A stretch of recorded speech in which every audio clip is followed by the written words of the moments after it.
Ever think about how a work of art could be like a question, disguised as an image? That's what we're diving into today with Bob Camblin. His art is really something else, iconoclastic, I guess you could say, and kind of mysterious too. Yeah, the stuff you've pulled together for this deep dive is pretty fascinating. I mean, we've got Camblin's own words right here, plus biographical info from all sorts of articles and reviews, even a whole analysis of his painting Metamorphosis from a video transcript. We're putting together a picture of a really unique artist for our listeners. Exactly. Our listeners shared a ton of material, Camblin's ideas, his life story, and even how people interpret that painting. It's a lot, so our mission today is to break it down, to help you really get Camblin without feeling overwhelmed. And what's exciting for me is looking for the connections, the themes that pop up again and again in his work and his life. What can we learn about how he created art? And maybe most importantly, what can you, the listener, take away that might change how you think about art, creativity, even just being human? We're using Camblin as our lens. I think a great place to start is with his own words. He had this idea about common sense leading to a perfectly average view. But it's not about being ordinary, it's more like being open to everything. Like he could appreciate the wonders of science and still be totally open to magic. He even hoped for this bright gray area where they might overlap. It makes me wonder if he saw the world differently than most of us. You know, that bright gray thing is really interesting. It's like he's rejecting the idea that things have to be one way or the other. Maybe for Camblin, the world is more complex, full of contradictions, and that's where the real understanding lies. That makes a lot of sense. And he talks a lot about the need to balance intuition and logic. It's something I think about a lot too. He even says straight out, one must look for the balance of intuition and logic. Like if you rely on just one or the other, you're missing part of the picture. And it ties in with what he says about belief versus knowing. He points out that most people just follow whatever beliefs they grew up with. But mystics, they know something. They've had experiences that logic can't explain. He really valued firsthand knowledge over just accepting what you're told. Absolutely. And this idea of the artist being a free agent is really powerful. He believed that artists are only bound by commitments they choose. That suggests a real independence, a resistance to being put in a box. It makes sense when you think about the art world back then. He wasn't a fan of the business side of it, even calling it consumer art. He felt that art had moved away from being something you contemplate to something meant to shock you, grab your attention quickly, and then you move on. I wonder how he dealt with that. Well, that leads to this idea he had about stepping off the train of thought. He said that's where you find real power, a power that is no power, where work is not work, and where you experience a true laugh. It's about breaking away from linear thinking, from always having a goal, to find something deeper. It almost sounds effortless. It's like those phrases are paradoxes, but they point to something real. Power that is no power maybe means strength comes from letting go. And work that is not work could be that state of flow where creativity just happens naturally. You see that in Eastern philosophy too. He even felt that trying to create something truly unique and meaningful, something that wouldn't be dismissed by superficial perusal, put him in a tough spot within this consumer art world. He wanted to create art that lasted, that had depth, but the world around him seemed focused on the surface. That's a struggle so many artists deal with, creating something with meaning in a world that often values what's flashy and immediate. Camblin seems to have really felt that tension. And you won't believe this, but his definition of art is simply is and it isn't. Talk about a head scratcher. It's like he's acknowledging that art can't be pinned down. It's always both things at once. Maybe it means art is always evolving, never truly finished or defined. Yeah. It exists in that in-between space, open to different interpretations. And he goes on to say, if experienced, no description is necessary. Which makes sense. But then he adds this, listen. Often making out is confused with love, and feeling good is not always art. He's drawing a line between something surface level and something that really matters, that maybe even challenges you. It emphasizes the need for genuine engagement with art.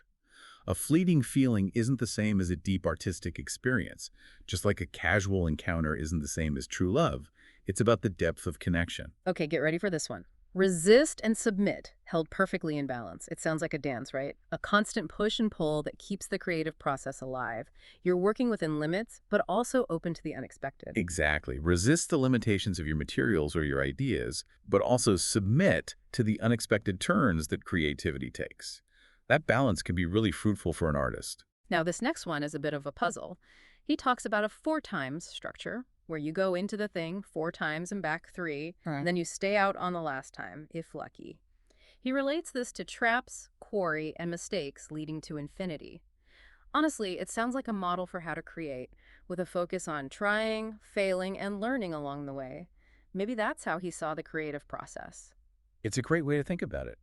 Maybe it's a cycle of repeatedly engaging with a problem, shedding mistakes with each attempt until you reach that breakthrough moment. And the luck part acknowledges that creativity can be unpredictable too. And he warns against the demon of being right, emphasizing the importance of going with the flow, focusing on what you're doing in the moment, not getting too hung up on future plans. It's like a reminder to stay present, to not let your need to be right stifle your creativity. Right, and that connects back to stepping off the train of thought. If you're too focused on the outcome or being correct, you might miss those unexpected discoveries. He had this interesting take on the art world, too. He said, historians love artistic madness when it isn't alive and well and attending meetings. It's kind of funny, but also a bit cynical. It's like society only appreciates certain artists once they're gone and can't shake things up anymore. It shows that disconnect between the reality of an artist's life and how history often tidies things up later. He wasn't too fond of the way the art world could turn artists into something they weren't. And he believed that we could actually train ourselves to open up our perception, to truly see instead of just thinking about things. He felt that we lose a certain magic when we overanalyze everything, that we should experience things directly. That idea of experiencing things directly without overthinking them really is key to his thinking, especially when it comes to art. It's about feeling and seeing, not just analyzing. This next one is kind of his motto: draw, teach, search, reveal, always framed in paradox.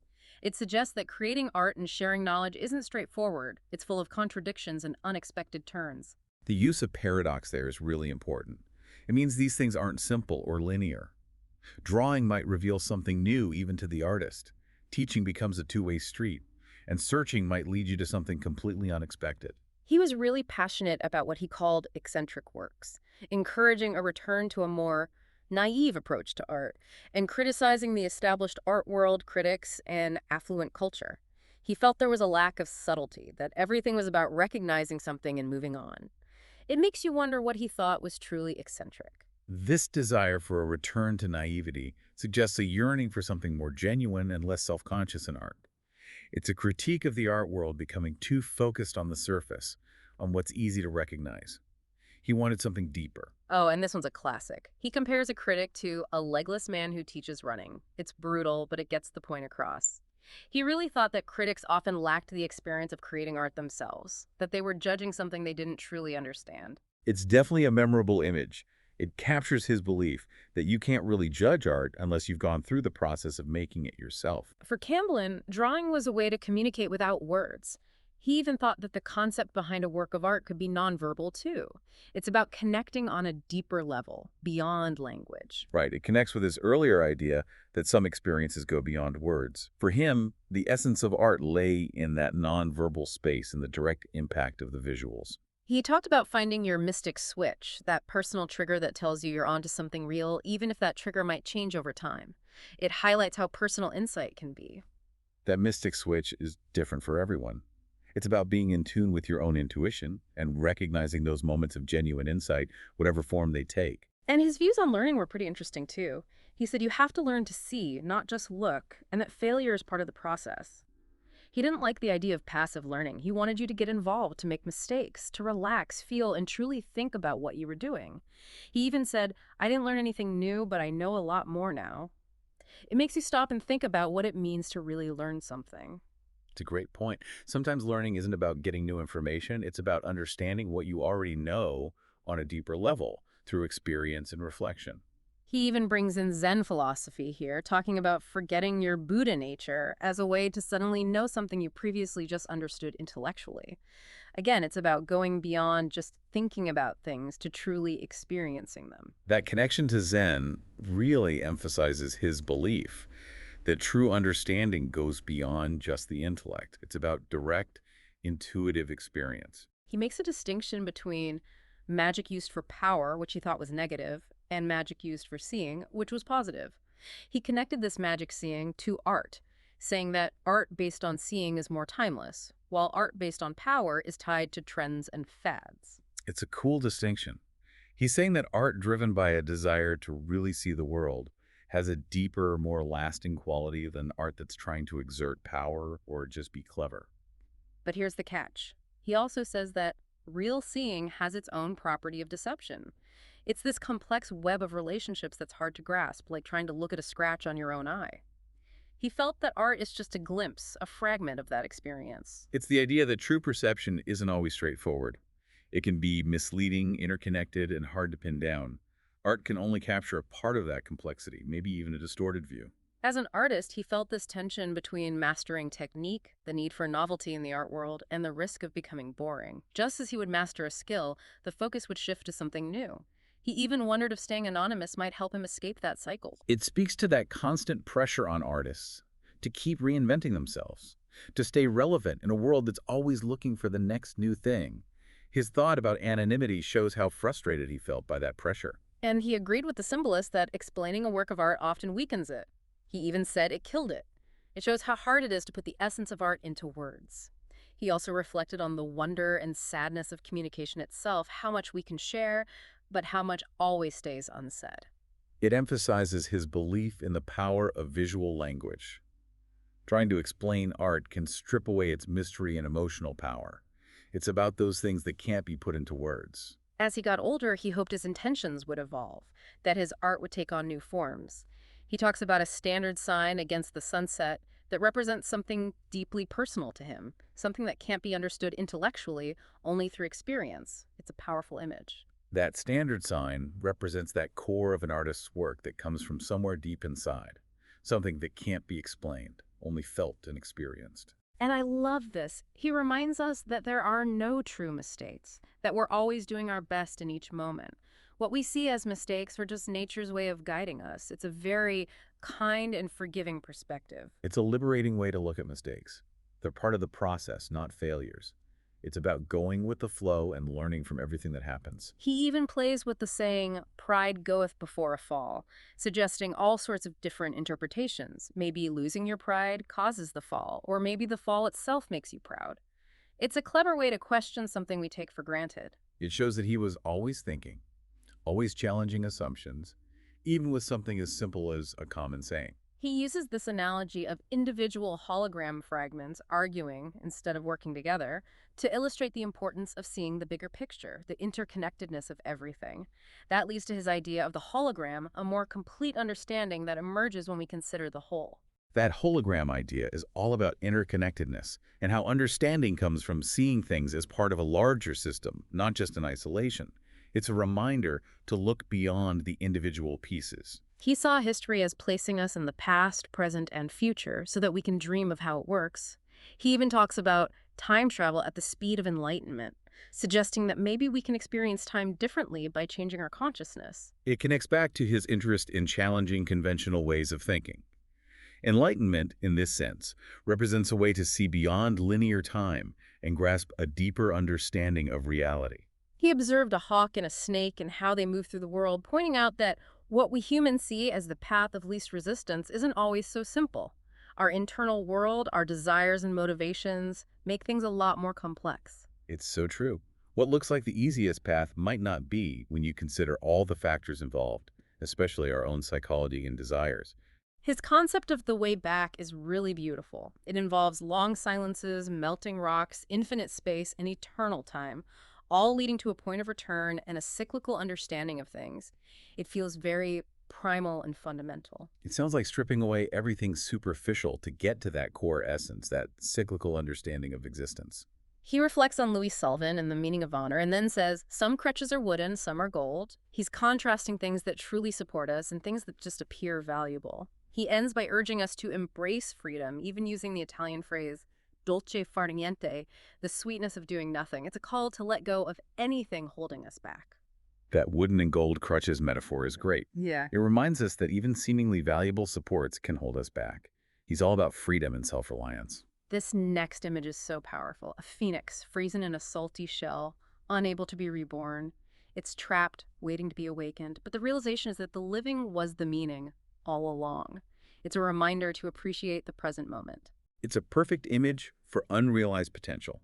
And the ultimate realization that life itself is the meaning, not some future event or transformation. And get this. He imagines the universe billions of years in the future, folding back on itself and waiting for a magnificent pulse. It's such a grand, cosmic vision, and it shows how fascinated he was by the idea of cycles and vast stretches of time. It highlights his interest in the bigger picture, those grand cycles of existence that play out over immense periods of time.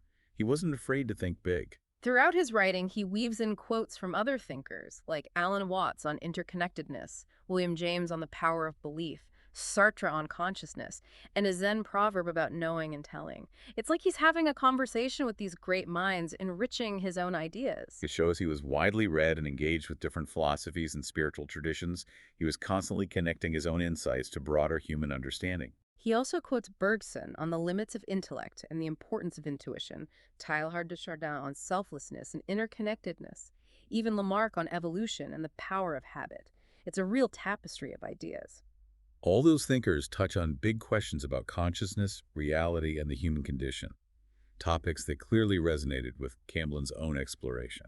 Then there's Koestler on courage, creativity, and originality, and Jung on the role of fantasy, the mind's interplay between sense and nonsense, and how he preferred knowing over belief.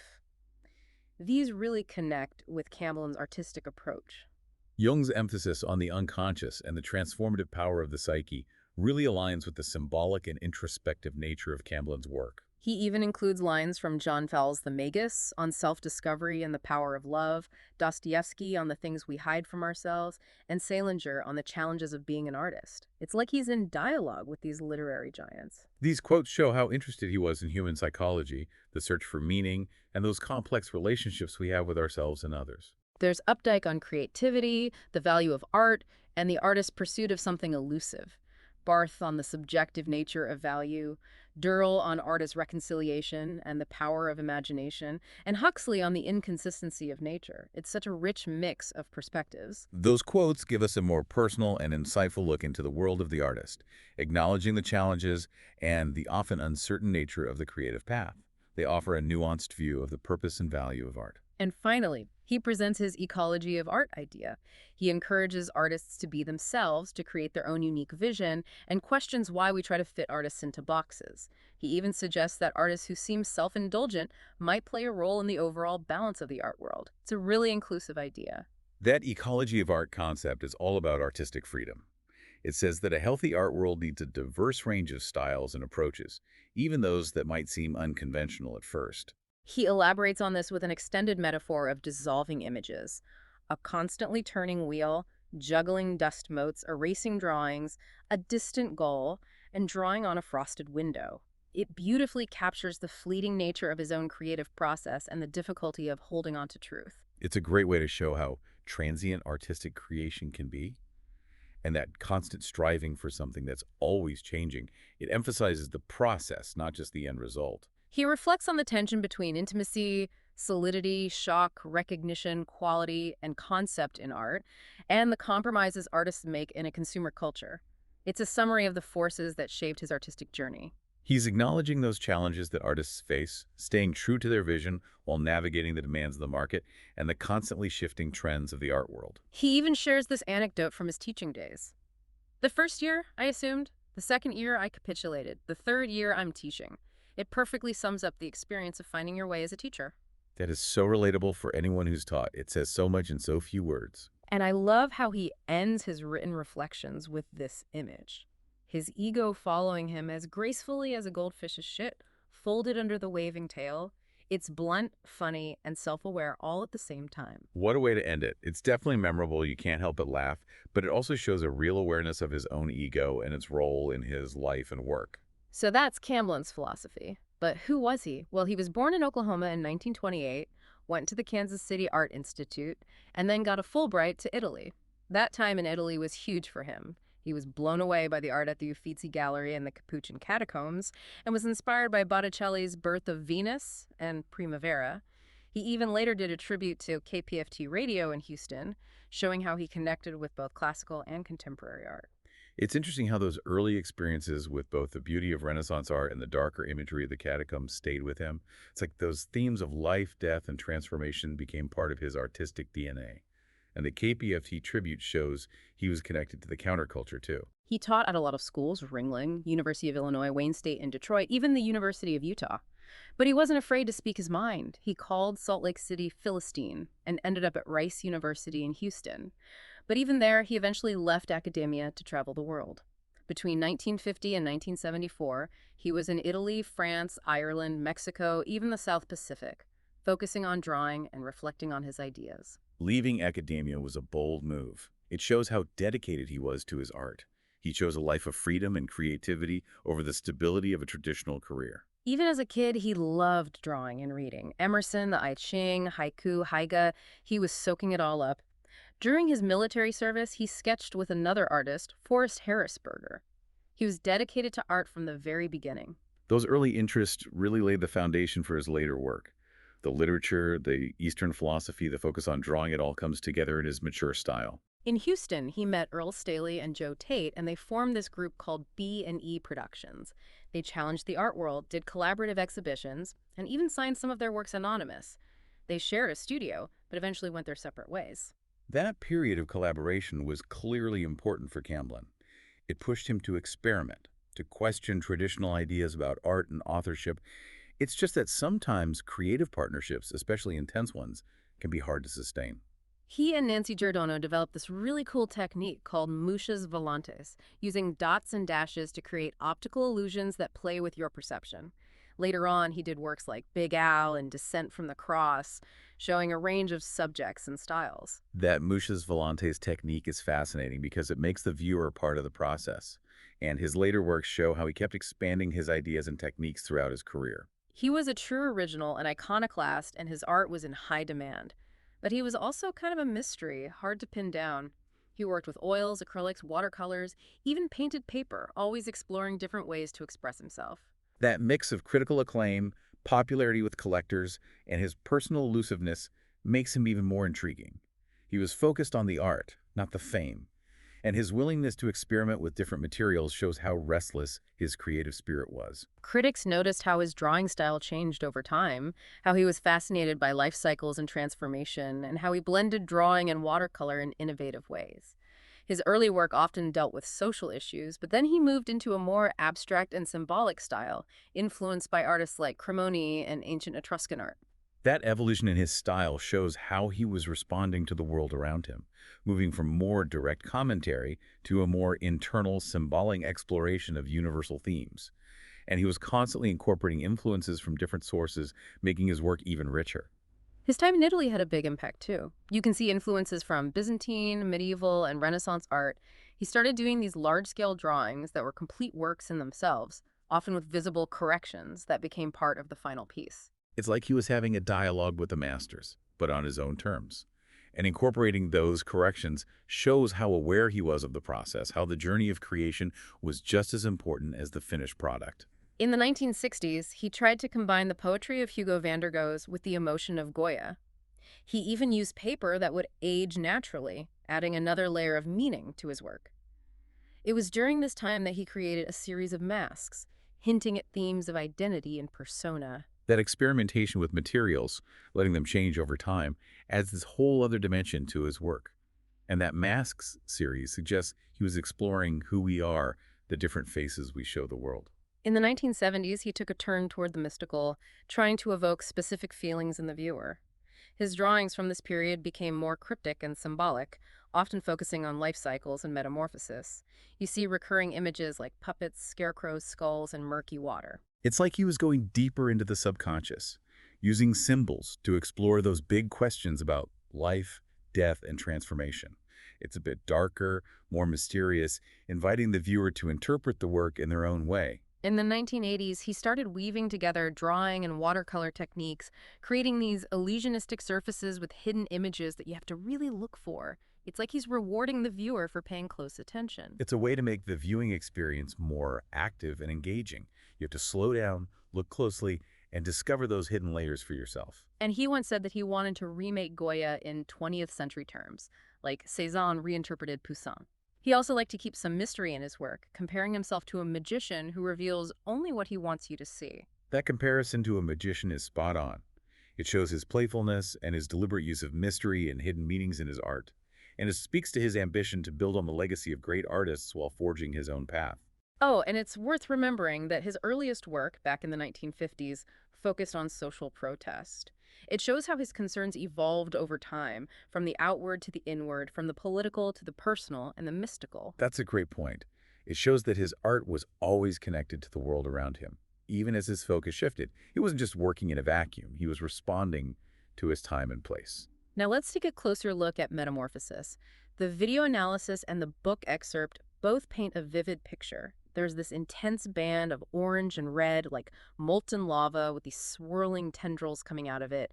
Then you have cooler greens and blues playing off that heat, this whole interplay of creation and decay happening at the same time. It's really You powerful. can feel the energy and movement in that description.